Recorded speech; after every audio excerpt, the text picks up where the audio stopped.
Olá, pessoal, sejam bem-vindos ao nosso terceiro episódio do NutriCEO Podcast. Estou aqui com ela, Aline Davi. De novo eu aqui. Sempre a gente. Mentira, vamos ter convidados. Vamos ter convidados, né? Quando a pandemia der uma sossegada, a gente consegue convidar alguém. Sim. Enquanto isso, é o que tem pra hoje. Gente, a gente vai vocês vão ter que aturar a gente.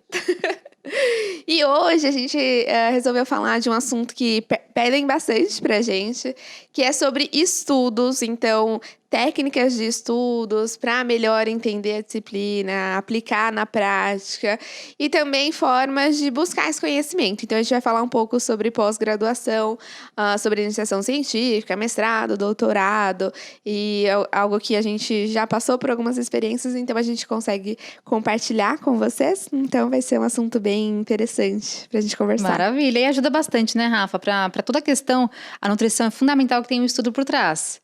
Então, não é só a graduação que importa, né? É o estudo durante a graduação e entre outros aspectos. Eu costumo dizer que durante a graduação é fundamental que o aluno tenha algo a mais. Porque imagina quantos milhares de nutricionistas não são formados todo semestre. Então, se você for o mesmo entre todos os milhares de outros, o destaque realmente não acontece. Então, para mim, a minha opinião, acho que é importante desde a graduação fazer algo a mais, ter um estudo mais diferenciado, de repente fazer algum curso, participar de congressos, simpósios, porque faz a diferença. E não só na graduação, a vida toda, né? E buscar o que mais se aproxima realmente do que o profissional quer ser, né? Por exemplo, a pessoa que está ali na graduação e ela tem vontade de dar aula, então, de repente, uma iniciação científica seria interessante. Às vezes, a pessoa na graduação, ela quer atender em consultório, às vezes ela fazer um estágio com o nutricionista da prática seria mais interessante, iria agregar mais para ela. Então, eu acho que vai muito do que a pessoa quer, quais são as expectativas que ela tem com a profissão e sempre buscar essa forma de diferenciação para aquilo que aproxima do profissional que ela quer se tornar. E principalmente quando a gente fala em técnicas de estudo, é algo que também é muito individualizado, né? Tem pessoas que só escutando a aula ali do professor já consegue aprender certinho, entender, faz a prova sem nem estudar. Tem pessoas que precisam estudar horas, que demoram um pouco mais para entender. Tem pessoas que preferem ali pegar um livro para estudar do zero ali é o assunto. Então, é muito individual, né? A gente vai compartilhar um pouquinho do como que a gente faz.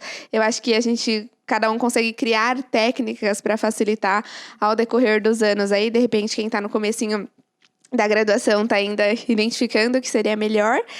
Mas vamos lá, conta pra gente, Aline, como que é a sua técnica para estudar, de repente como que era na graduação, como que é hoje para estudar assim para sua prática, você tem alguma técnica que você mais gosta? Boa, até porque assim, eu não sou o tipo de pessoa que escuta uma informação e simplesmente consigo aprender rapidamente. Eu tenho uma grande dificuldade de aprendizado, assim, pensando de modo rápido e fácil. Isso eu não consigo. Admiro quem consegue, acho que é algo muito particular, mas não é a minha questão.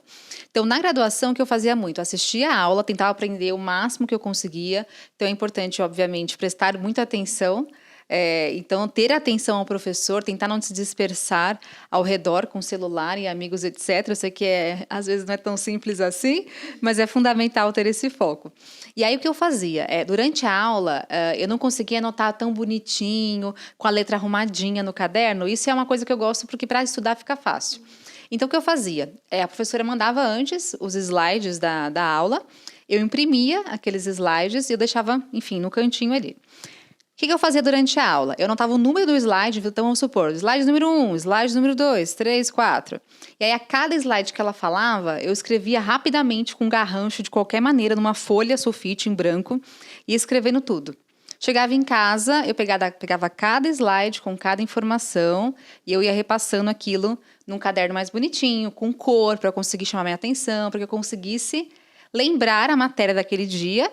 Então, eu fazia isso todo dia. Chegava em casa à noite, ou enfim, quando eu tinha algum tempinho à tarde, quando eu trabalhava na iniciação científica, na verdade, né? Eu fazia essa preparação. Então, ou no final de semana, quando não dava tempo. Então, para mim, era um ponto interessante, porque eu conseguia retomar aquele conteúdo, eu reescrevia, Eu acho que isso memoriza pra gente, né? Ajuda. E aí, quando eu tinha alguma matéria que eu achava mais difícil, que eu não tinha entendido muito bem o que o professor falou, ou alguma matéria que eu tinha mais interesse, mais vontade, eu pegava um livro com a mesma temática, e eu estudava aquele capítulo daquele livro, e fazia anotações também nesse livro. Na verdade, assim, não no livro, porque o livro é da biblioteca, eu não tinha livro, então eu pegava da biblioteca, levava para casa e transcrevia no meu caderno juntamente com o material.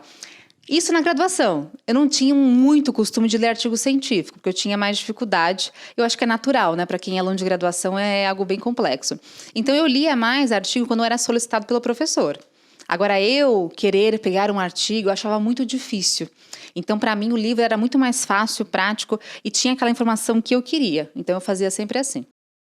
E eu acho interessante, eu lembro que quando eu estava na graduação, eu percebia que no primeiro dia de aula, quando o professor apresenta a disciplina, os tópicos que ele vai falar, eles sempre colocavam lá os livros, referências para a aula.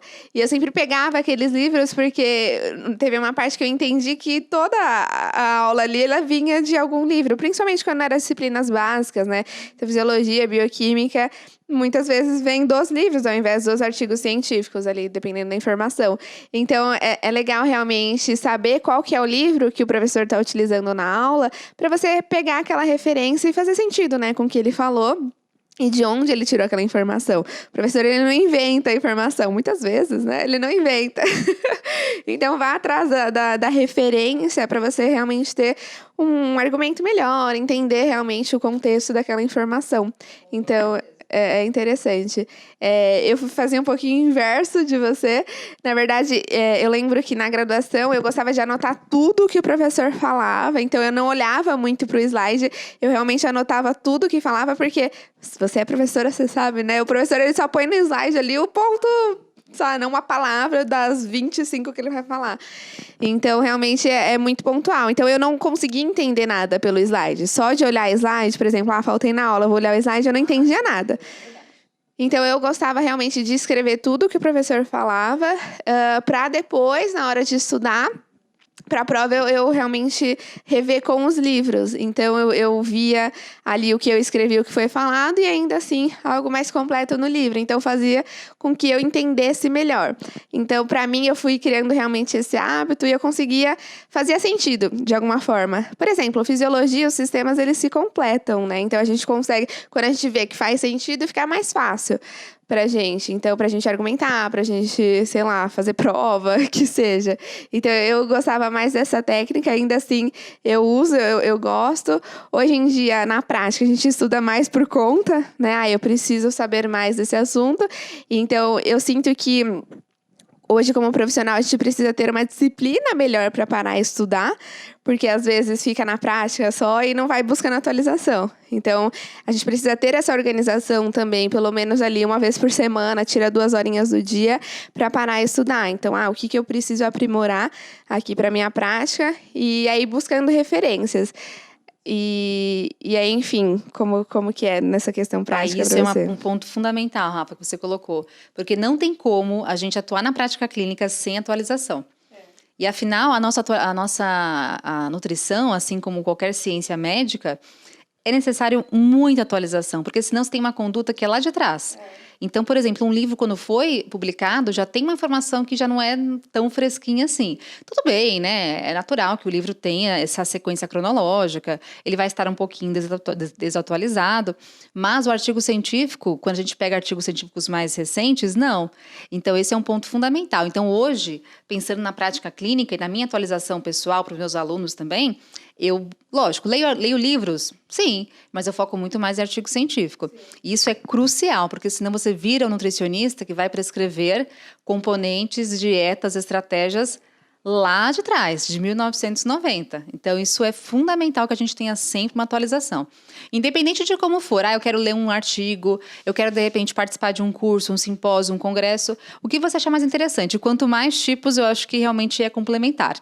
Mas precisa de atualização, porque senão você vai acabar caindo em falácias da internet, em mentiras, em questões voltadas para mitos que você acredita que acham que são verdades, e você passa uma informação que é errada adiante para os seus colegas, para os seus pacientes e na sua conduta prática. Então, a atualização ela é crucial.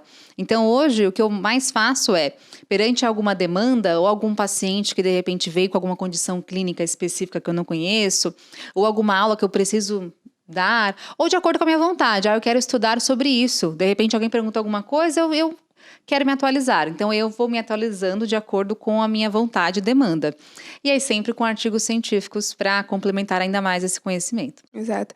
E essa questão da atualização, principalmente quando a gente fala de suplementação, de estratégias mais específicas, porque realmente a nutrição é uma área que ela muda muito. Todo dia. Tem muitos estudos, às vezes tem algum nutriente ali que a galera fala, funciona para tal coisa. Aí vem o estudo e fala, não faz isso. Não é bom para isso. É mentira que causa lesão renal. Então, se o nutricionista ele se fecha realmente para um argumento só, ele pode, de alguma forma, errar nesse argumento. Então, realmente, a gente precisa parar e entender o porquê que é mentira, porquê que é verdade, porquê que as pessoas um dia falaram que causa tal coisa, pra gente ter esse argumento, até porque o paciente chega e pergunta, né? Então, é verdade que eu não posso comer carboidrato à noite, será que eu vou morrer? Então, a gente tem que saber argumentar. De onde veio essa informação? Por que as pessoas acreditam nisso? Porque cada vez mais, quanto mais a gente estuda, mais a gente consegue argumentar. E é o que a gente até falou no episódio passado da questão da insegurança, o quanto que as pessoas têm medo de não saber responder a pergunta do outro, né? Então, é a gente realmente agregar no nosso conhecimento e saber argumentar. Não é só estudar por estudar. Na graduação, a gente ainda aprende dessa forma de, eu vou estudar para passar na prova. Mas depois que você se torna nutricionista, você agora. Você vai estudar para você realmente conseguir fazer uma boa conduta e para você conseguir argumentar. Nem que seja no almoço de domingo que a sua tia vai falando do chá saca barriga. Então, a gente realmente se torna um profissional mais qualificado, consegue realmente acreditar mais no nosso potencial quando a gente consegue argumentar sobre aquele assunto e não ficar calado, né? A famosa voz que transforma. Exatamente. Então, é sempre bom buscar essas informações. E aí, atualmente, na prática, eu gosto de ter um caderninho também que eu tenho assuntos que eu vou estudando, porque no começo o que acontecia? Eu parava para estudar, né? Então aquela história, vem o paciente, preciso estudar mais disso, eu vou indicar tal suplemento, deixa eu estudar como é que é. E aí, cada assunto eu ia anotando em algum lugar. Então, eu anotava no Word, deixava salvo lá numa pasta, no outro eu anotava num caderninho, depois eu anotava em outro caderninho. E aí, quando eu ia procurar para ainda estudar sobre o mesmo assunto, é uma loucura, né? Porque a gente não sabe onde foi parar. E aí chega uma hora falando, eu preciso realmente ter um meio aqui para ter os meus estudos de nutrição, igual na graduação, né? A gente não tinha um caderno lá para as aulas. Então, falei, eu preciso de um caderno que vai ficar tudo aqui e eu posso consultar. E aí eu gosto de deixar lá realmente os tópicos. Então, uma aba é mais de exames, a outra aba é mais sobre intestino, suplementação. Então, sempre que surge um tópico novo, ou mesmo a gente vai criando dúvidas, né, na nossa cabeça, nossa, será? Será que vai interferir esse suplemento com esse? Então, vai lá, estuda, anota, de uma forma que você consiga consultar de maneira muito mais prática. A gente vai criando técnicas aí para aproveitar tempo também, né? Então, é uma coisa que ajuda bastante para quem está na prática. Ou, enfim, formar materiais em Word, compartilhar com os amigos. Cada um vai colocando um pouquinho ali. Então, é algo que facilita bastante. E hoje em dia, o que a gente mais tem são cursos online, né? Nutrição aplicada, inclusive, tem todas as prescrições, suplementos. Então, é fácil de ir lá e pegar essa informação. Principalmente para quem tem dificuldade em buscar artigo científico e até mesmo ler artigo científico. Entender o artigo, né? Porque às vezes não é só ler, né? Às vezes é ler, compreender. Será que vale a pena essa informação? Então, já está tudo mastigado, pronto para vocês. Exato. E não é, a gente fala assim, precisa atualizar, busca o artigo. E às vezes não é assim, né? Eu abro lá o PubMed e tenho um artigo que diz tudo que eu quero. Não, às vezes a gente vai abrir 50 abas, vai selecionar qual que é a revista de qualidade, o estudo que realmente ele é qualificado ali, para então a gente ler inteiro. Às vezes a gente chega no resumo e fala, não, esse não, vamos pro outro. Então a gente às vezes passa um dia ali. Um dia buscando a inteiro, informação. exatamente. Demora muito tempo. Sim. Até você ler todo o artigo, ver se ele é bom, se não é. Você já perdeu um dia completo nisso. Exato. E aí, nesse caso, a pós-graduação até auxilia. Também. Né? Auxilia bastante, exato. Sim, então vamos vamos. começar a falar sobre pós-graduação. Exatamente. Depois a gente pode voltar um pouquinho e falar de C, que pra quem é estudante aí também é uma Sim, acho que estratégia legal. Um ponto interessante, Até falando nisso, Rafa, lembrei de uma coisa. Uma coisa que eu gosto de fazer bastante também, se eu tenho, vamos supor, matemática X, que eu quero avaliar, eu quero estudar, e eu quero ler alguns artigos. Eu gosto muito de colocar isso no Word. No PowerPoint. Você consegue colocar o artigo, a imagem, você consegue colocar o arquivo, não o arquivo completo, né? Você consegue dar print, de repente, em alguns pontos do artigo científico, seja gráfico, imagem, você vai jogando no PowerPoint. O Word também dá para fazer, né? Mas eu acho que o PowerPoint ele fica mais visual. Você consegue ampliar mais as imagens mais facilmente, escrever do lado, enfim. É uma opção, né? Mas só para complementar, eu acho que vale a pena. É dica de professora, de ouro. Bom, então, para pós-graduação, isso a gente vê muito, eu senti essa necessidade também, já me formei, e aí eu pensei, eu quero ainda ter aulas, porque alguém nos ensinar, às vezes é muito mais prático do que a gente parar. Né? Ajuda muito. Sim, da gente parar ali, hoje eu vou estudar ajuda sobre demais. tal.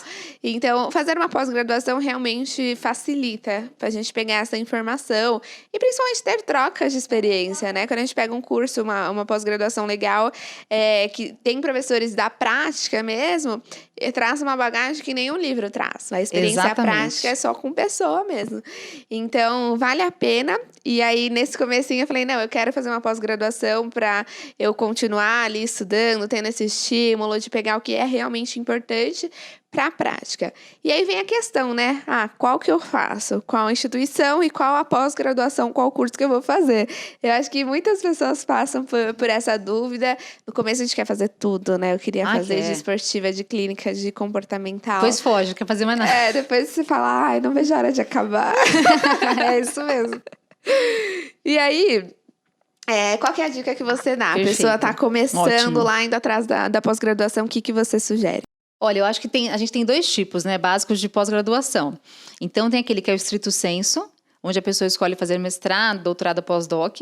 Então, foi uma das que eu fiz, né? Então, fiz o mestrado, doutorado, não fiz o pós-doc, nem pretendo, a princípio, né? Mas a questão é, quando a gente faz essa linha de pós-graduação, seria mais para quem tem vontade de fazer pesquisa científica, para quem quer dar aula, palestras, etc. Não seja obrigatório dar palestras, ter um mestrado. Mas, enfim, né? Pensando em aulas em graduação, realmente é obrigatório que tenha um mestrado. Então, como eu sempre tive vontade de dar aulas, a linha de vontade minha realmente era obrigatório que eu fizesse o mestrado. Então, quem tem essa vontade acadêmica em dar aulas, etc., é obrigatório, é fundamental que tenha o mestrado.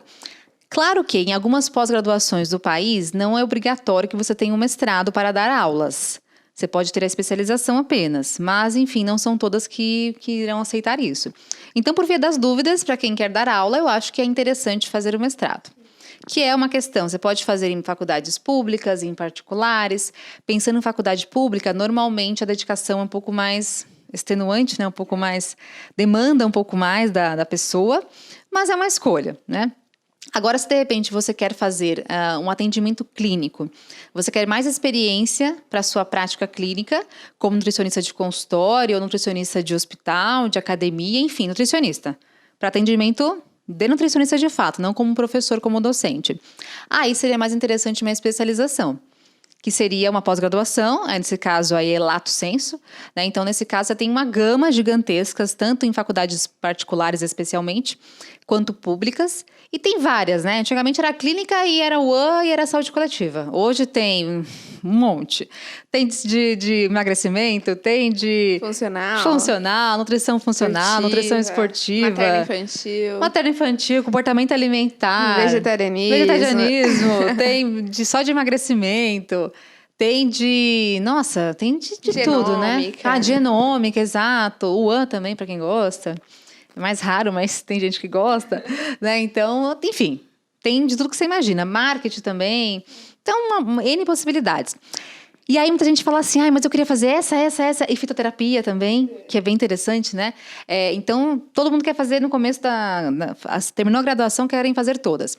A minha sugestão é que faça de clínica primeiro. Posso estar enganada, mas eu acho que é um ponto positivo. Por quê? Em qualquer condição, seja fito, seja vegetarianismo, seja nutrigenômica, seja esportiva, você tem que conhecer a parte clínica antes. É uma enganação você achar que o seu paciente de esportiva vai ter só exato. Só pré-treino, pós-treino e intra-treino. Não é isso, né? O paciente é um todo. Não tem como você tratar só a parte do rendimento esportivo, hipertrofia muscular. Mas o foco realmente é tratar tudo, né? O paciente é um todo, ele tem doença, ele tem alterações. Então, você não pode falar, olha, essa parte aqui de esportivo é comigo, agora a outra parte clínica você vai com outro nutri. Então, eu acho interessante fazer a clínica. E de repente eu quero fazer de esportiva primeiro porque eu gosto mais. Tá bom. Tudo bem, de repente você pode estudar também a parte de clínica por sua conta, é uma possibilidade, né? Eu quero fazer um curso, de repente, de clínica, também é uma possibilidade. Existem N possibilidades aí interessantes, né? Mas eu acho que é importante ter a base de clínica, conforme você achar mais importante para você. Seja uma pós, um curso, vou estudar a parte, alguma coisa nesse sentido. E aí, as pós-graduações, eu acho que é interessante que a gente faça, de repente, de acordo com a disponibilidade, com a vontade que você tenha, ou também de acordo com o público. Então, de repente, eu acho que eu vou atender muito paciente de esporte, vou fazer nutrição esportiva. Só que começo a atender, chega mais paciente para mim materno e infantil. Será que vale a pena, né, eu fazer de esporte, sendo que eu tenho mais paciente de outra área? Então, de repente, você ir para o jogo, você ir para atendimento clínico, e aí começar a perceber o que você gosta de fato, talvez seja melhor. Porque a gente tem uma ideia, às vezes, um pouco errada, né, Rafa? A gente acha que, nossa, não, eu entrei na faculdade querendo esporte. Você sai de lá querendo nutrição comportamental. Isso acontece muito, né? Eu acho que a gente tem essa possibilidade de mudar as nossas ideias ao longo de toda a vida, não só na graduação, mas ao longo de toda a nossa formação. Então, é natural que a gente mude.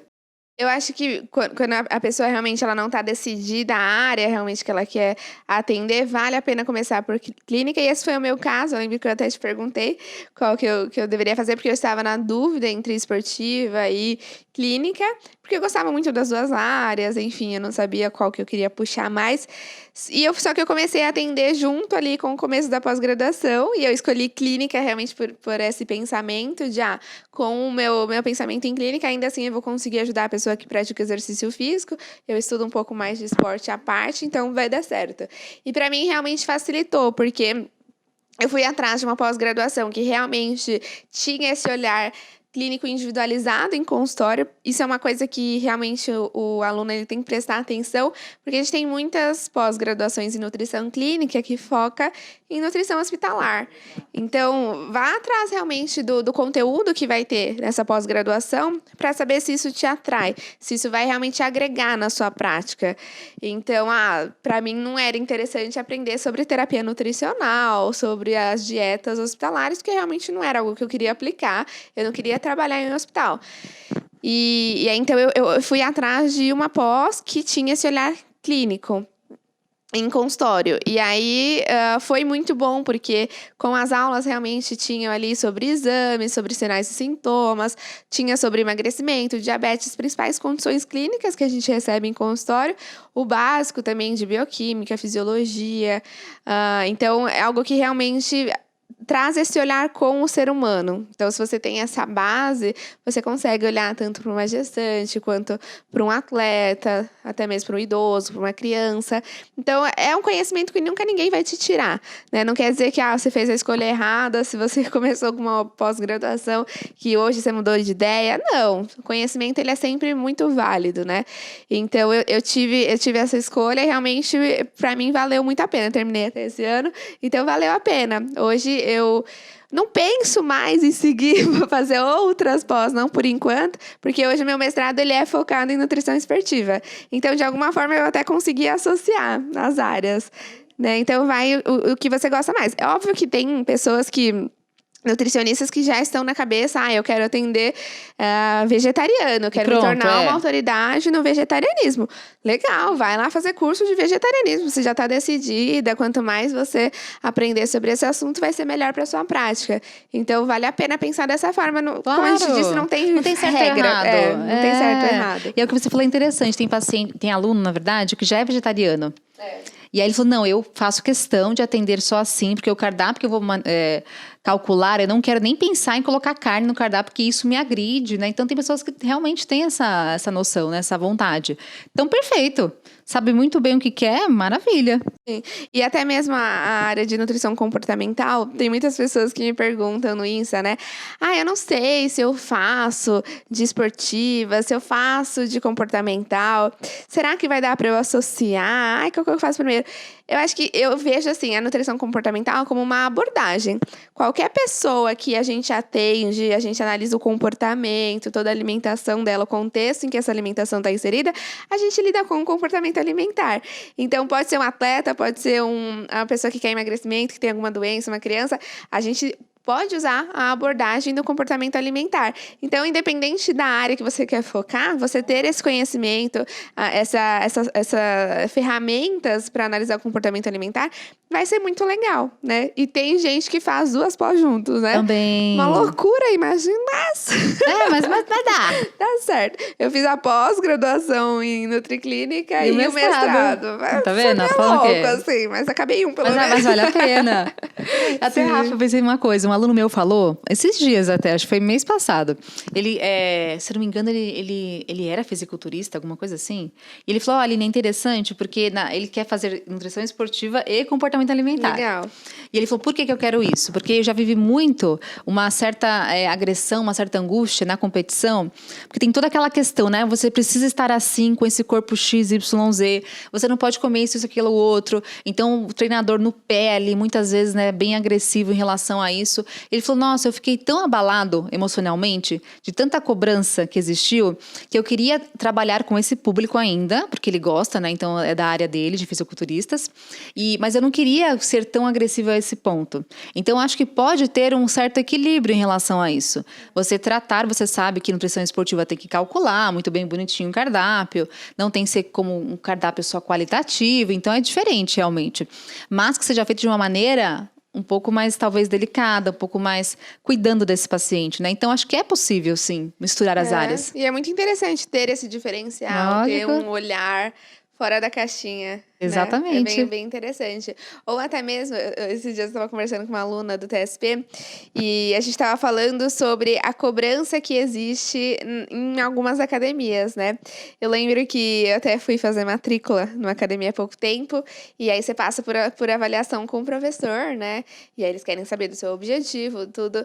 E aí o que eu respondi foi que eu queria ter um controle do peso, que eu estava um pouco parada, então eu falei, mas o principal mesmo que eu quero é ter o cuidado comigo. Porque a gente sabe que na rotina louca que a gente trabalha, a gente deixa o nosso cuidado como segundo plano.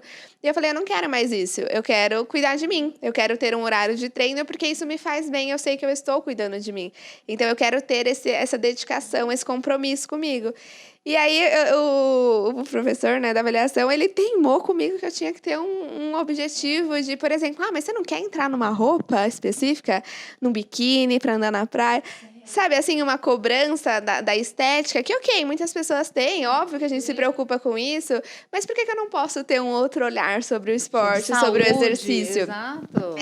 Então, a gente tem muito essa cobrança. E aí, com essa aluna, a gente começou a conversar que tem algumas pessoas que se incomodam, que às vezes deixam de ir para academia por essa cobrança, por não estar ali no padrão das pessoas que estão ali. E muitas vezes a nutrição esportiva, ela tem essa cobrança. Então, quando a gente tem um outro olhar, quando a gente realmente não só no atleta em si, mas a pessoa que às vezes ela passou em atendimento com você e ela está disposta a começar um exercício físico, começar ali um novo estilo de vida. Então, quando você realmente dá a mão para ela, entende do comportamento alimentar, de todas essas condições, dos gatilhos que podem acontecer ali, né, na escolha do alimento, em começar um exercício novo, é muito interessante. A gente consegue se diferenciar e principalmente fazer bem ali para o outro, realmente conseguir transformar a vida dele. Porque, nesse caso, se é um profissional, tá atendendo paciente, que ela ainda tá um pouco insegura em entrar numa academia, porque ela acha que vão olhar com más olhos, né? Às vezes não, mas as pessoas, algumas acreditam realmente nisso, né? A gente cria monstrinhos dentro da gente, e aí vai o nutricionista e ainda apoia essa ideia. Então, fica ruim, né? Às vezes a pessoa realmente não vai voltar porque ela não se sentiu segura ali com aquele pensamento. Então, quanto mais a gente consegue associar essas áreas da nutrição, é algo que vem crescendo muito. Então, independente da pós-graduação aí que você vai escolher, sempre pensa naquilo que vai agregar para a sua prática. E vamos falar agora um pouco sobre os outros tipos de pós-graduação. Pensar sobre o mestrado. É comum, igual você disse, a pessoa que ela quer ir para a docência escolher um mestrado. Foi o meu caso também. Na verdade, antes do mestrado, a gente fez iniciação científica, né? Porque na graduação Primeiro, eu sentia a necessidade de ter uma experiência a mais. Igual eu disse também no primeiro episódio, que só a graduação eu me senti um pouquinho travada, presa.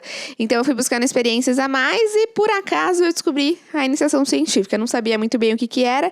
Comecei uma, depois ingressei na outra, terminei. E eu me apaixonei. Porque nesse momento da iniciação científica, eu tive contato com professores, com pesquisadores ali no ICB da USP, né? E eu me apaixonei, porque a gente tinha essa prática realmente de estudar sobre o projeto, ser bom em alguma coisa. A gente se sente mais útil, né, na pesquisa, porque a gente começa a estudar tanto de um assunto, argumentar tanto aquele assunto, que a gente cria um filho ali, que é o projeto sobre um assunto específico. E eu gostei bastante nessa parte da iniciação científica. E nesse momento me surgiu a vontade de dar aula, de ser professora. Então, quando eu me formei, eu já tinha essa visão. Eu falei, não, eu preciso fazer o mestrado porque eu quero dar aula. E aí foi o que me fez ingressar no mestrado ali também, logo que eu me formei. Mas enfim, já que a gente falou de iniciação científica, vamos começar a iniciação científica, mestrado e doutorado, porque um liga no outro. Então, as formas que o aluno tem para entrar na iniciação científica é algo que muitas vezes as pessoas têm dúvidas. Não existe uma regra também, mas a gente pode contar um pouquinho da nossa experiência, como foi para você aí. Perfeito. Realmente, Rafa, acho que a iniciação científica é um ponto fundamental, mesmo para aquele aluno que tem certeza, eu quero trabalhar em consultório. A minha vontade é ser nutricionista de consultório. Eu acho que é válido. Na graduação, se você puder, né? Se de repente você não trabalha, se você tem uma disponibilidade, é algo a mais. Porque lembrando que a pesquisa científica é a base para a nossa conduta clínica. A nossa conduta como nutricionista, ela veio de um artigo científico. Então, você conhecer isso é válido. Talvez se você já está formada, já é nutricionista, você não vai conseguir voltar para fazer uma iniciação científica. Então, a hora é na graduação, não tem como você fazer depois. Então, é o momento de aproveitar, né? E depois da graduação, realmente só o mestrado. Então, acho que vale a pena, né? E de repente você fez, não gostou, não é a sua praia? Tudo bem você errar, né? E não gostar. Mas pelo menos você tentou. Então, na iniciação científica, como que eu não sabia o que era também, porque não tinha me passado essa informação. Mas, na verdade, outros alunos de outras salas, não de nutrição, de biologia, faziam muito, porque é mais comum para eles. A parte da pesquisa científica, né, algo mais comum para a biologia, para a biomedicina e farmácia também. E eles me falaram a iniciação científica. Eu falei, nossa, mas o que é isso, né? Iniciação científica. E eles que me contaram. Eles começaram a fazer em bando. Vários faziam e começaram a falar. Eu falei, poxa vida, que interessante esse negócio, né? E aí fui falar com um professor meu de fisiologia, me dava fisiologia no 2º e 3º semestre. E eu falei, professor Eduardo, eu queria fazer iniciação científica, como é que funciona isso? Ele falou, olha, eu faço doutorado no ICB da USP, né, onde nós fizemos, e por lá tem várias linhas de pesquisa na parte de fisiologia, então tem endócrino, cardiovascular, respiratório, digestório, renal, etc. Olha o site, dá uma olhadinha se você gosta de algumas linhas de pesquisa. Então, cada professor tem a sua salinha, que é o seu laboratório, e pesquisa alguma coisa que ele tem interesse, né, na sua linha de pesquisa X.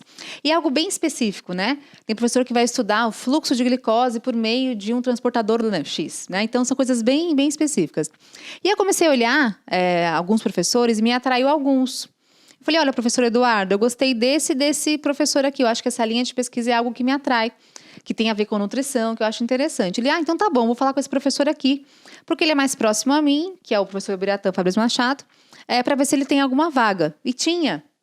Aí ele falou com esse professor, o professor Ubiratã aceitou, e eu mandei um e-mail para ele explicando, eu falei que eu fazia nutrição, que eu estava no 2º semestre, etc, etc. E eu fui até lá para conversar com ele.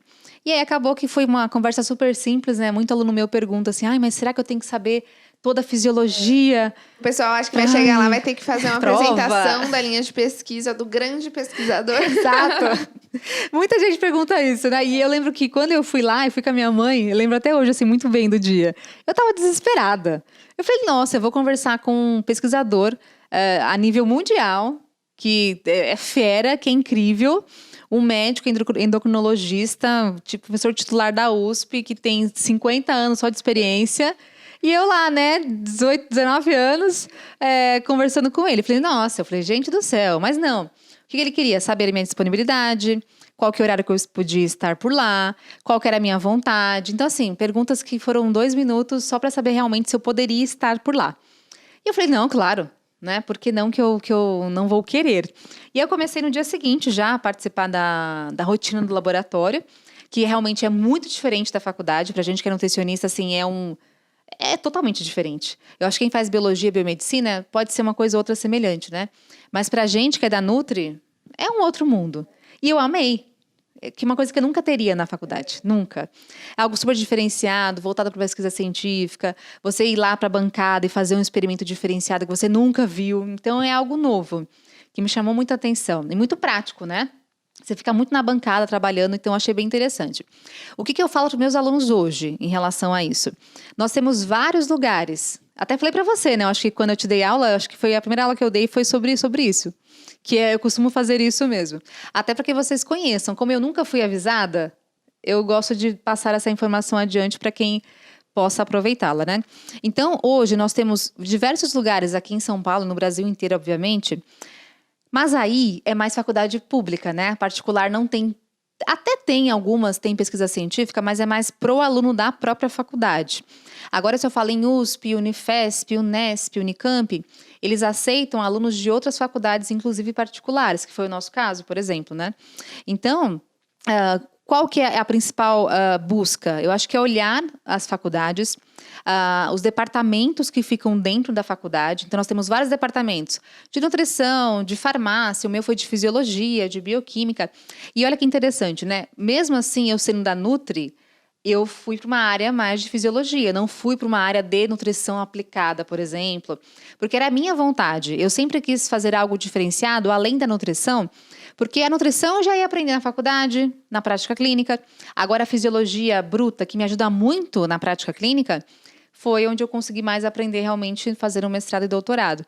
Então, a minha vontade sempre foi essa, né? Fazer mais com fisiologia e bioquímica. Então, veja que nós temos vários tipos de departamentos, várias faculdades em várias universidades públicas, especialmente, né? E aí, a minha sugestão é que vocês olhem cada um desses laboratórios, e é muito fácil de olhar. Na internet, você joga ali um Google, rapidamente você encontra várias faculdades. Então, na USP, por exemplo, que é onde a gente mais tem conhecimento, né?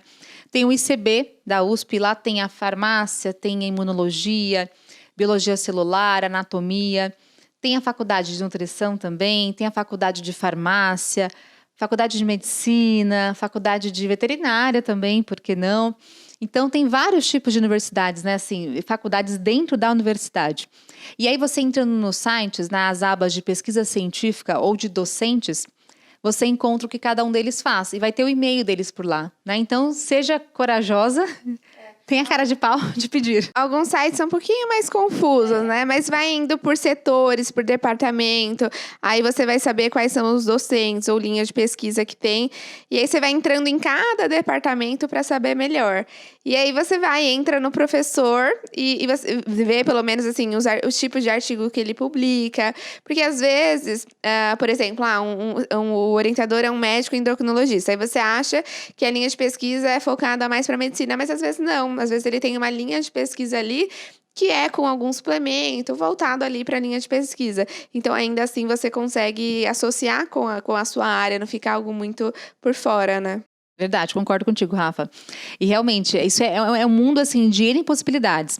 Então, por exemplo, tem um professor que é médico, que ele também é físico.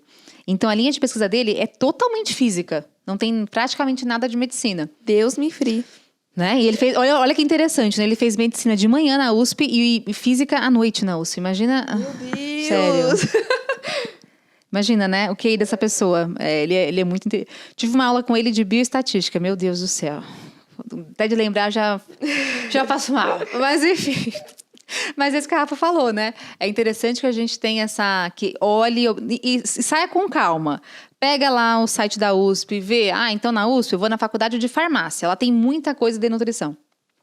Vê todos os professores com calma, fuça o site, olha. Não é tão simples assim de achar, às vezes. Então, fuça, acha o professor X, Y, Z. Vai ter uma lista de vários professores. Então, vai com calma, olha, lê, tenha curiosidade para isso, perspicácia para ler cada linha de pesquisa. Isso acho que tem mais a ver com o que eu gosto. Isso talvez nem tanto. Então, o que você faz? Depois de conseguir tentar selecionar alguns professores, seleciona, sei lá, uns 5, 6, alguma coisa nesse sentido. E aí, você vai mandar um e-mail breve, né? Não vai me mandar um e-mail com 10 linhas falando que, nossa, ou mais até, né? Falando que você é isso, aquilo, outro. Não, breve, olha, faço essa faculdade nesse semestre. Você tem vaga de iniciação científica? Basicamente isso. Sem ficar muitas palavras, porque a gente não lê. A gente recebe muito e-mail todo dia. Então, ninguém vai parar para ler um e-mail gigantesco, né? Então, breve, para que você consiga essa possibilidade. Eu sei que hoje, na pandemia, está mais complicado. Está bem mais complicado. Até porque o laboratório está limitado, né, em relação às pessoas. Então, talvez não seja tão simples assim agora. Mas mais adiante, quando a pandemia passar, se Deus quiser, a gente consegue ter mais sucesso em relação a isso. E uma outra forma é ir no boca a boca também. Também. Que eu lembro que quando eu estava procurando uma segunda IC, porque a primeira não foi para frente o projeto, e na segunda eu conversei com você, que você começou a me dar aula, e eu falei, eu quero fazer uma iniciação científica.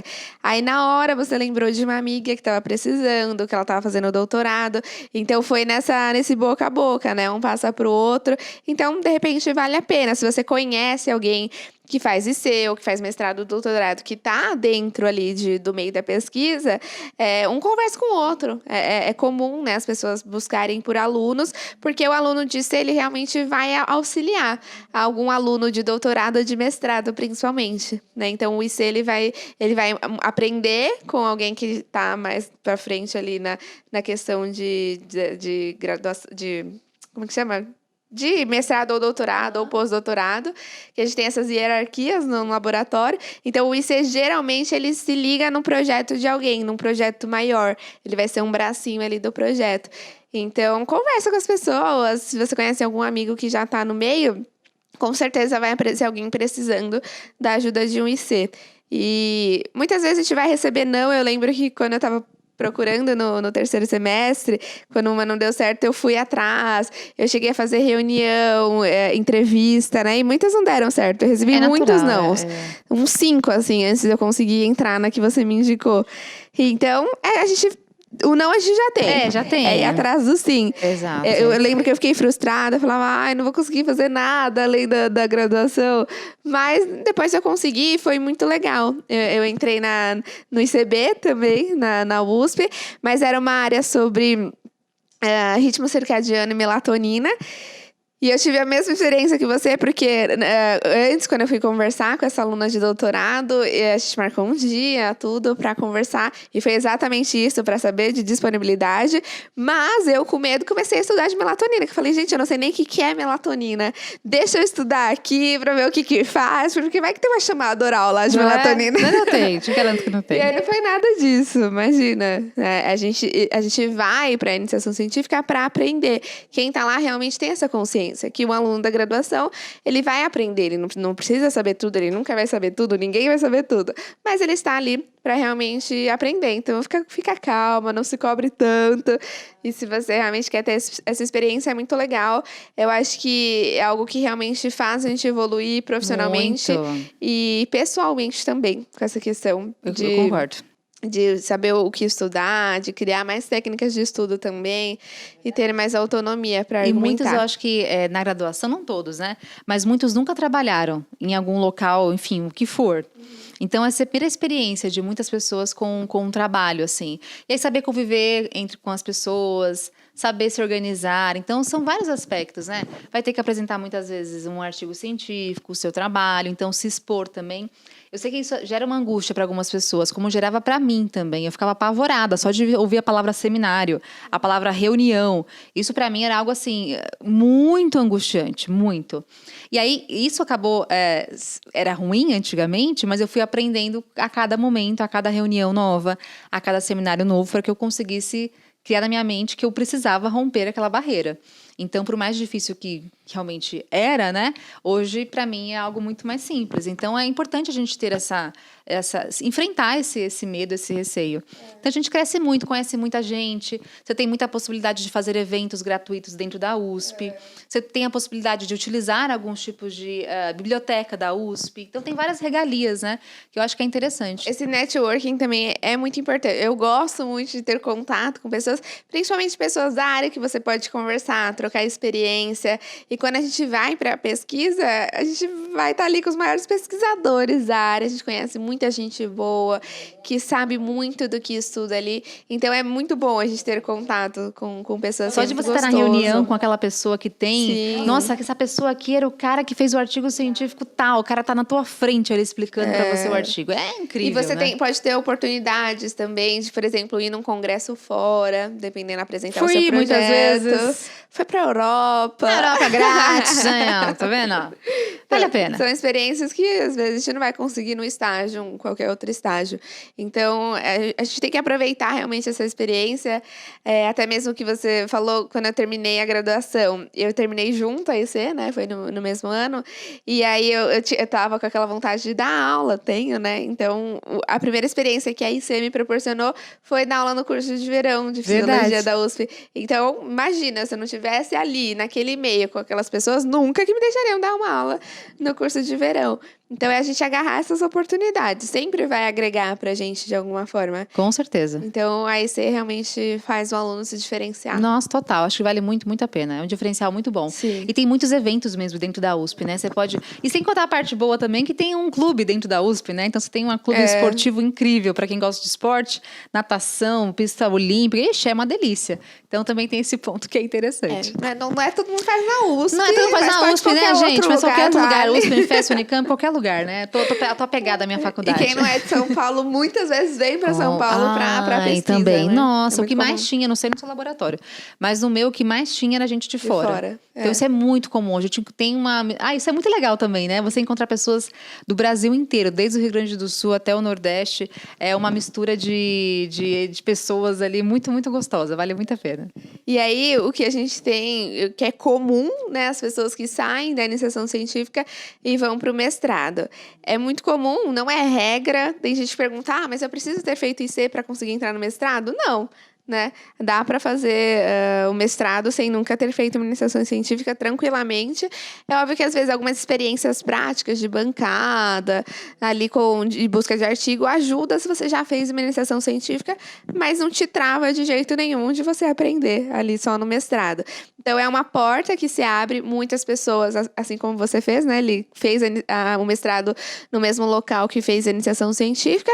Também não é uma regra. Eu, por exemplo, mudei, porque eu queria mudar de área. Principalmente porque quando eu me formei, eu queria fazer o mestrado, mas eu queria trabalhar também na prática clínica. E tem alguns laboratórios que não permitem você ter essa prática. Ou você faz a pesquisa ou você atende. Não dá para associar duas coisas. E no ICB realmente não tinha essa opção. Ou eu ficava na pesquisa só 12 horas por dia, ou não faço. E aí eu falei, não, eu quero ter a prática, eu não quero ficar parada ali 3 anos para depois ir para a prática. Então eu mudei de departamento, até porque eu pesquisei uma área mais prática também, porque na iniciação científica eu estudava com animais, foi muito legal, eu amei, mas eu queria uma nova experiência com humanos, ter algo mais na esportiva, então eu acabei indo para medicina e hoje eu consigo realmente associar sem bolsa a prática ali de meu trabalho com a pesquisa. É óbvio que a gente tem muitas demandas, porque a gente tem que realmente fazer um bom projeto. No mestrado, a gente tem disciplinas para cumprir, no doutorado também, né? Então, a gente tem que ter uma organização, um comprometimento muito forte ali, não dá para abandonar. Então, requer uma organização da agenda, uma organização com o estudo, quando você vai escrever a sua tese, quando você vai qualificar, quando que você vai analisar os dados, vai completar os créditos lá das disciplinas. Então, é uma cobrança muito grande, não é simples. Não é simples, Tem nem que um pouco querer simples. muito. Vai entrar no mestrado achando que é oba-oba, porque é realmente uma responsabilidade grande. Sim. E a técnica de entrar é muito parecida com o que a gente falou da iniciação científica, né? Cada lugar tem a sua prova específica, né? Então, é importante que a gente verifique no edital de cada departamento. Então, acho que o importante é que você comece a fazer um mestrado, a iniciação científica, enfim, para depois ver o edital e verificar qual que é a prova, quais são as provas, de repente se é algo, um projeto, etc. Então, não tem uma regra, né? Cada lugar tem a sua regrinha específica. Sim. Resumo é que nada tem regra. Você não precisa fazer um mestrado, um doutorado, uma pós-graduação para ser um bom profissional. O paciente ele não quer saber do seu currículo, ele quer saber do seu conhecimento, do resultado que você gera. Faça aquilo que realmente te aproxima do grande profissional que você quer se tornar, daquilo que vai agregar para a sua prática, no seu conhecimento. Então, se você quer fazer um mestrado e não quer dar aula, tudo bem. Se você gosta de estudar. Então, não tem regra. Não tem regra. Faz o que te faz feliz, o que brilha seus olhos. Você não vai estar errando ou acertando de alguma forma. Cada um tem o seu objetivo profissional. Nada impede que você vai fazendo aos poucos também, ao longo da sua vida. Comecei com mestrado, ou comecei com especialização, vou fazendo aos poucos outras também. Eu não quero fazer. Depende, né? Acho que cada um tem uma vontade. Ou tem gente que acha que mestrado tem que ser feito logo após se formar. Precisa. Não, às vezes você vai estar lá com 50 anos, faz. Não quero fazer um mestrado agora. Se tiver vontade. É o que importa, a gente ser feliz com o que a gente faz. Mas tem que estudar, isso é fundamental. Isso é verdade. Então não pode ficar só ali atendendo. E é interessante porque assim, atendimento vai te gerar um fluxo de dinheiro de entrada muito bom. Só que você ficar só nisso, você não vai talvez conseguir uma alavancar da sua carreira tão interessante. Então é fundamental que você tenha um período que você consiga estudar, seja com curso, com especialização, com mestrado, o que for. Mas sempre precisa de atualização, isso é fato. A nutrição está sempre mudando. Se o profissional não acompanha a evolução, ele fica para trás, porque o paciente ele vai saber das evoluções, ele vai cobrar. Então, busque a sua forma aí de agregar no seu conhecimento e se diferenciar entre tantos, certo? Certíssimo, perfeito. Então, foi esse o nosso terceiro episódio do Nutriceu Podcast. Lembrando que toda quinta-feira, meio-dia, tem episódio novo no YouTube. Se você quiser assistir aqui a nossa imagem, estamos arrumadinha para esse podcast. Se você quiser só ouvir no trânsito, durante o trabalho, enquanto lava a louça, no Spotify e no Deezer, toda quinta-feira, meio-dia. E se você gosta, deixa o seu curtir aí, conta pra gente no Instagram, onde você tiver contato conosco, dê sugestões de temas, o que você quer ouvir a gente falar, que a gente estará sempre aqui para trazer experiências para vocês e o que a gente conseguir passar, a gente passa. Maravilha, então em breve faremos um outro podcast semana que vem, com mais conteúdos para vocês. Qualquer dúvida, comentem aqui que a gente responde, né, Rafa? Isso aí, valeu pessoal, até a próxima. Até mais. Obrigada, Li. Obrigada, Rafa. Tchau, tchau. Tchau, tchau.